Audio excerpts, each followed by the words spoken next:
Hi, my name is Alan Weisbard. I'm a licensed clinical social worker in private practice in Ashland, and we're about 1 month into the stay at home social distancing orders. And I wanted to share with you some of the things that are working for me and some of the patients I work with to help us all maintain our resilience during this difficult and challenging time. The first that I've realized is to reach out and connect with others. Now, we're fortunate that we live in a time that we have virtual reality available to us. We can reach out by phone, we can do emails, texts, Zoom, lots of ways to reach out. It's very important, uh, even though that's called social distancing, that we don't socially isolate. So think to yourself ways you can connect and reach out to others. One of the things that's been helpful for me and several patients that I've worked with is every morning to do a gratitude list, to just put 2 or 3 items that you're grateful for in in on a piece of paper. It's really helpful to have it written down. I know many of us have heard of this before, but particularly in this challenging time when we're not having a lot of other interactions, it makes a good record for the times that we feel down to be able to look at that written list of the things we are grateful for.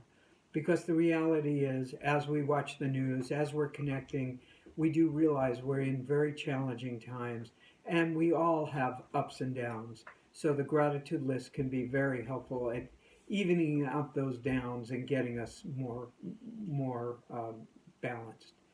I did mention news, and it's really important to curate and define for yourself what the right exposure to news is. There's so much out there, and many of it, much of it is difficult to watch or listen to. I'm not saying to keep your head in the sand, but know for yourself what's a good amount for you. The other thing I really encourage people to do is find either newscasts or articles that have a positive uh, take on that. There are a lot of musicians doing concerts and benefits. Uh, Saturday Night Live just did a Saturday night at home. There are a lot of opportunities to create laughter and an optimistic framework. Uh, a routine is really important. Many of us have had a routine established by external uh, needs and schedules. It's important for all of us to keep a routine. You may want to sleep a little later, but know what you're going to do for that day, and also make sure you're getting some physical exercise each and every day. The last thing that I wanted to mention, which people have been getting a kick out of, is to spend a day every so often living like it's 1980. So that means before technology became so prevalent and we got lost down the rabbit hole of the internet. Just read a book, take a leisurely bath, actually read a magazine from start to finish.